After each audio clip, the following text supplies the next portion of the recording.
নমস্কার বন্ধুরা, শুভ দুপুর সবাইকে। যা গরম পড়েছে, আর এখন তো পেয়ারার সিজন। তো দেখো, বাড়িতে 4টা পেয়ারা আনা ছিল, ভাবলাম একটু পেয়ারা মাখা করে খাই।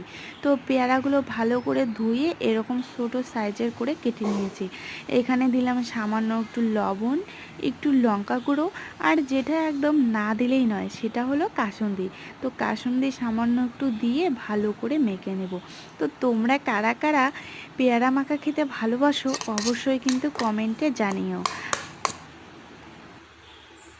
দেখো পেয়ারাগুলো কত সুন্দর লাগছে দেখতে, দেখেই মনে হয় জিভে জল এসে যাচ্ছে। তো আমার পেয়ারা মাখা কমপ্লিট। এখন আমি এখানে বাটিতে সার্ভ করছি, আমার শাশুড়ি মাকে খেতে দিব। আর আমার বর এখন বাড়িতে নেই, তো ও আসলে পরে দিয়ে দিব। তো আগে আর কি মাকে দেই। তো দেখো কত সুন্দর লাগছে দেখতে, আর খেতেও কিন্তু দুর্দান্ত হয়েছিল।